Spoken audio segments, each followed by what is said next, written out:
Hi, this is the MBA journal, and I too share a corner of this paper. And the corner I named Family Talk with Ginger Ashford Tanzel, and I am a writer and an author. I got a question from a person that read Ciggzree S. Morris, The Lady Behind the Name. This is the book. Ciggzree S. Morris, The Lady Behind the Name. I'd heard bits and pieces about Ciggzree all my life. When I read the book, it explained her business philosophy thoroughly. Even in her marriage seemed Even her marriage seemed influenced by her mother and others in her childhood. I thought she lived on Easy Street, but life was no crystal stairs. Luckily, she had a husband that only wanted to be married once. My answer was um,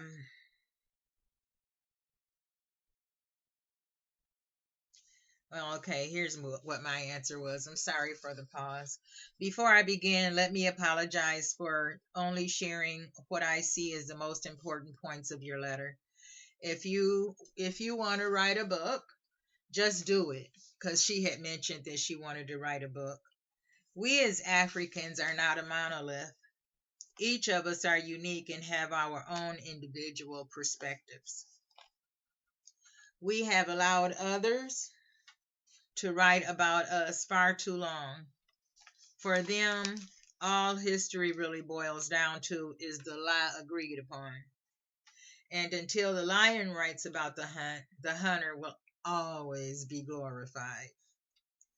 Ciggzree's book was my first, but many came from it. As with everything, the others are much better than the first. I'm just being transparent. But there's a saying, never be afraid to try something new. Remember, amateurs built the Ark, professionals built the Titanic. The gift of writing the message that's inside you is not for you, it is for others. If you don't share it, you deny someone the right to be who they could be due to your message. It would be selfish of you not to write. Even more, it is noble of you to write someone else's story, especially for those unable to write for themselves. Not just to stroke someone's ego, but to leave their own account of their own lives. Ciggzree is a self-professed queen of soul in her own words. She says she is the Aretha Franklin of real estate in Muskegon, and says others call her that too. She never explained the details of those titles, but without trying to guess, I wrote her book for her and said what she said she wanted written. She had attempted to do it for herself, but was unable. Someone else completed a page and a half of a manuscript, and she was sweet enough to offer it to me to start Ciggzree S. Morris, the lady behind the name, but I declined. That was someone else's work, and so far I can depend on my own mind. That was a while ago, so apparently she had wanted this book written for some time. She was 88 by the time she got to me. A couple years before that, when my sister, Ellen Ashford, realized she was transitioning into the ancestral realm, uh, may she rest in power and peace, she requested I carry on Ashford's publishing.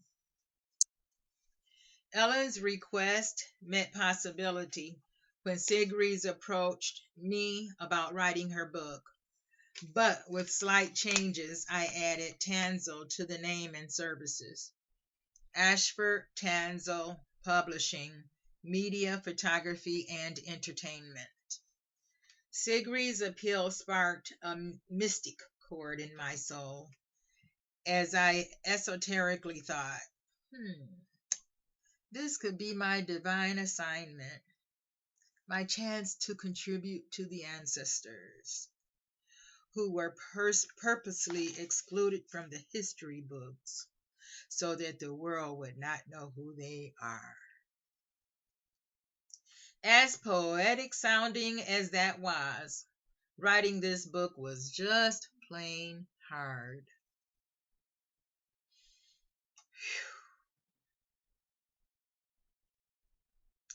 Nevertheless, I did it. And if I can do it, anyone can do it. But no, writing for someone else can be a daunting task. Some elders have never written creatively and don't understand the process and will have you taking dictation instead of writing a life story that is honest and others might want to read. You could read an entire chapter and get scolded for getting her height wrong.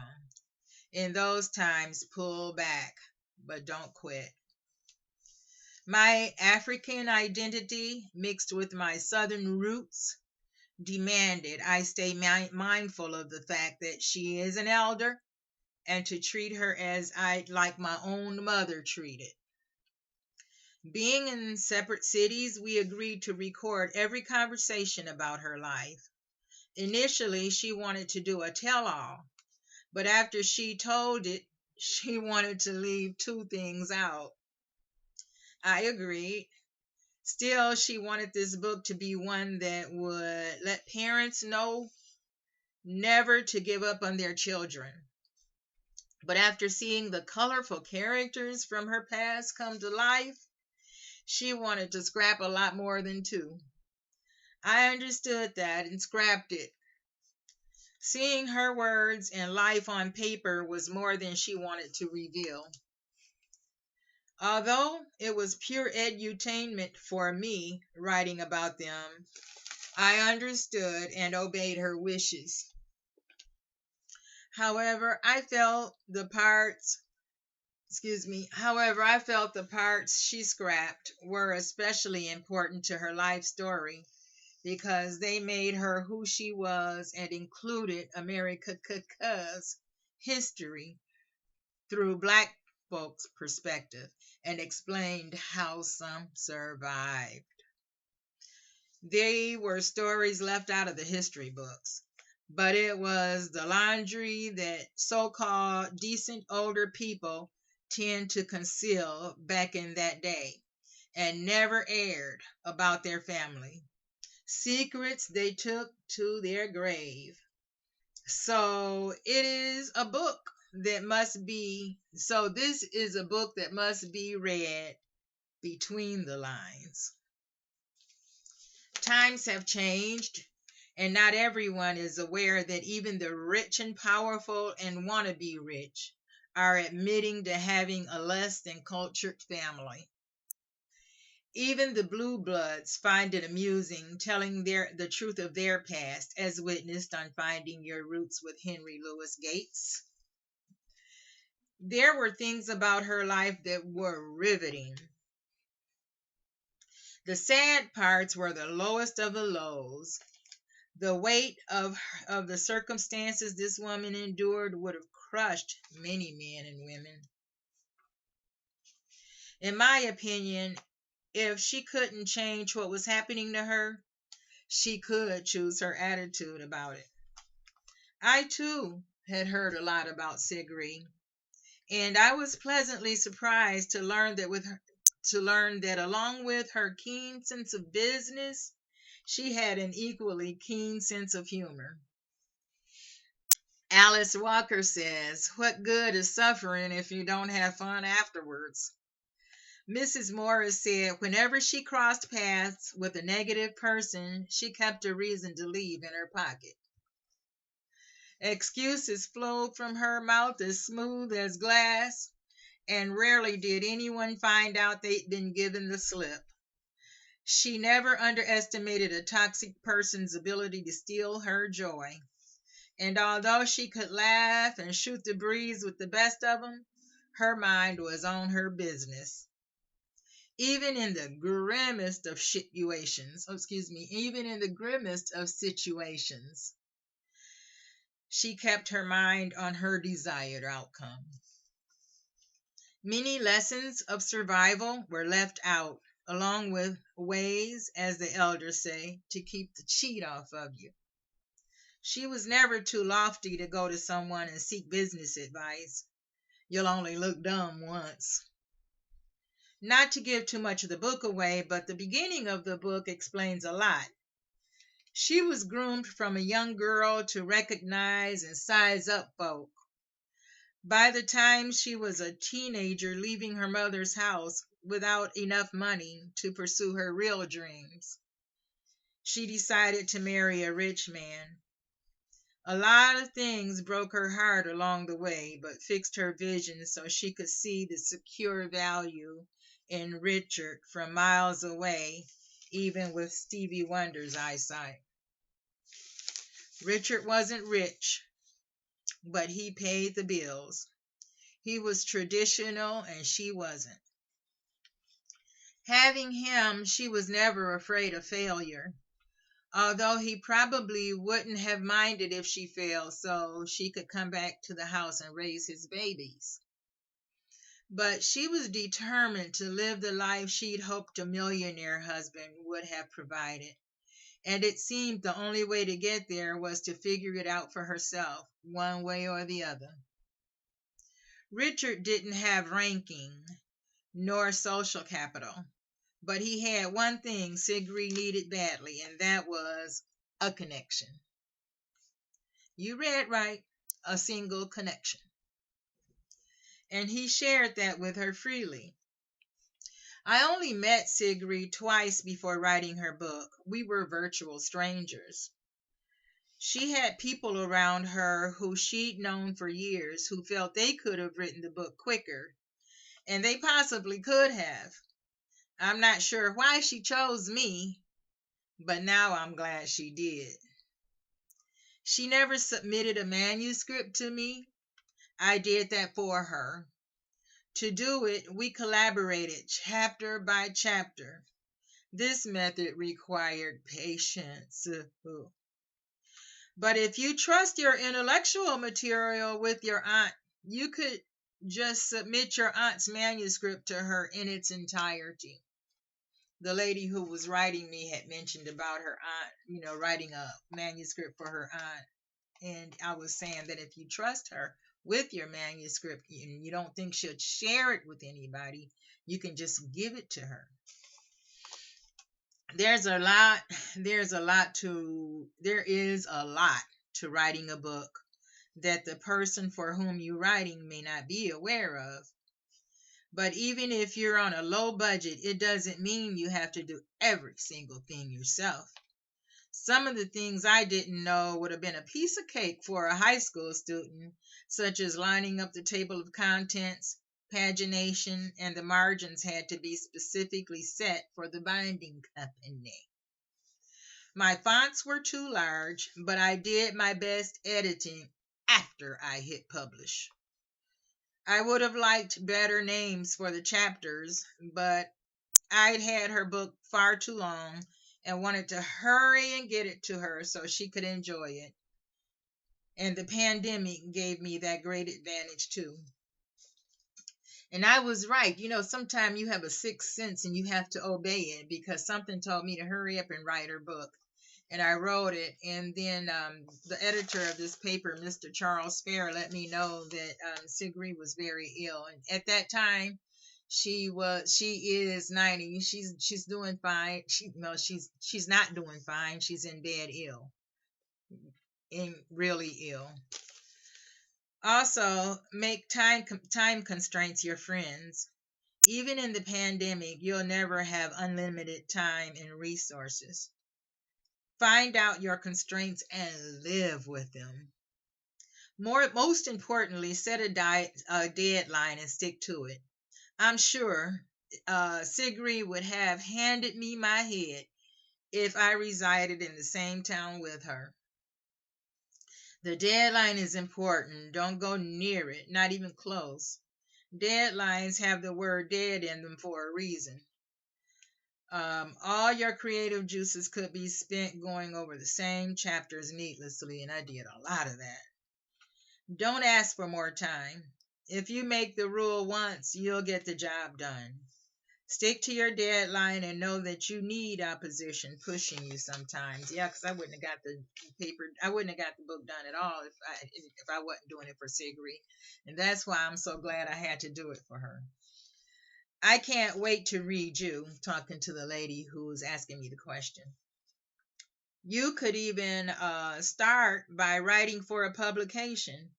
Always remember, you don't have to be great to get started, but you have to get started to be great.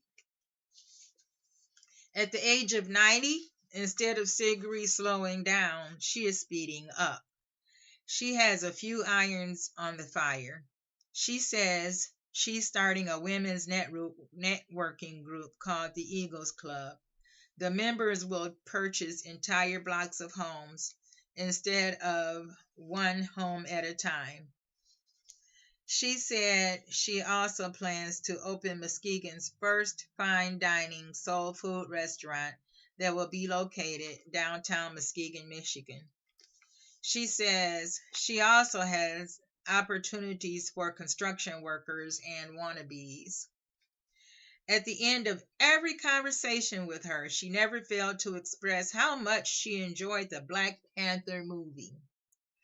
She always posed the same question: why is it that we as people don't function like them, meaning the citizens in the fictional country Wakanda, located in the sub-Saharan Africa? I'm not sure if she knew about the original Black Panthers or not, but the original depiction of Wakanda appeared in American comic book series published by Marvel Comics. This wasn't mentioned in her book, but the series took place during a time of social unrest, and the enemy was a Christian group called the KKK. And it depicted the citizens of Wakanda coming to all places to Wakanda. To America. In the South, Georgia, to be specific. The men in robes turned out to be another hate group masquerading as the Klan, called the Dragon's Circle. Many are insulted that the Klan are Christians. That's because they know some of what's in the Bible. The rest they ignore and definitely don't know the background of the Bible. The Klan has every right to be called Christian. Africans were free and living their daily lives before slavery. They were free. They were doctors, scribes, architects, farmers, mothers, salespeople, teachers, and much more. I mention this to say that these were progressive people. Hippocrates was given the credit as being the first doctor, but he always gave the credit to having been trained by Asclepius, which is the Greek name for Imhotep, the real first doctor, who was a Black African. Africans, savages as they were, saw men wash up on the shore who were different. They had no fear of them because they'd done nothing to hurt them and didn't expect them to do anything to them. They were free men living their free lives. They brought them to their tables, fed them, showed them agriculture and how they maintained it. Their gold, manganese, silver, diamonds, and more. And the civilized folks who had washed up on shore with straight hair that they cared for ended up raping the cook, stole the natural resources, kidnapped those free men, loaded them all up on the good ship Jesus, and took them to the Vatican first. The Pope was so happy to have people do all their work for them that he wrote an edict saying that Christopher Columbus and all those other thugs could have parts of Africa. Never mind the fact that it wasn't his to give. Catholics are considered Christians, aren't they? A lot of the Bible took place in Africa. Why are there not African names of chapters in the Bible? Names like Matthew, Mark, Luke, John were decided in 325 AD by the Council of Nicaea, who also decided what passages could go in the Bible and what worship is to be, and much more. Slaves, obey your masters is among many verses we explain away. I never learned about the Council of Chalcedon while attending church. The original Black Panthers who fought for freedom of our people most likely were not Christians because they didn't believe in turning the other cheek. I don't see them singing, "Wash me whiter than snow." Love your enemies must have been put in there by the enemies, but Black people sure obey that verse. I only wish Black people loved each other as much as they love Jesus. Parts of Christianity keeps our people asleep. I'm just waiting on the Lord instead of doing for ourselves. When Ciggzree asked what I thought of the movie, I said we made Disney even richer, spending over $520 million to see ourselves on the big screen. How great it would have been to spend that amount on something beneficial to us as people. I also expressed that it seems in every movie made for Blacks, there is always a white savior. She didn't care too much for my comments and said she wanted us as a people to share our knowledge with the world and prove we know something. In my opinion, we have nothing to prove. But it was not about what I thought. It was her book. However, my interpretation of what she really was trying to convey was she wanted us all to work together to accomplish one goal. When she asked if I had a problem with Africans, my thoughts were, I'm African. Africa is our origin. Africa is the seabed of the world. Why would I be ashamed to be from the birthplace of humanity? Reverend C.C. Jones and others worked tirelessly for us to be ashamed of ourselves and our motherland. He was a Christian. One March day, I found myself in a checkout lane in Kroger's facing a tall, beautiful, dark-skinned little sister. She was all decked out in green St. Patrick's Day garb, including that big old tall hat. I looked up at her and asked how she dressed the month before for Black History. She responded, she looked down at me, might I add. She looked down at me like I had two heads and said, "Nothing special." Interesting how we chance looking like a fool for other folks' cultures, but not for Black History Month. Nothing special. I am aware that in America, all things Black are considered threatening. Even just a piece of African material, African fabric, could set off a barrage of customer complaints and evoke the invisible whip as you work while Black. Our thought processes need to be rescued, and more importantly, upcoming generations. It took a long time for us to be de-Africanized, and coming out of it will not be a quickie, drive-by, or a Saturday night special.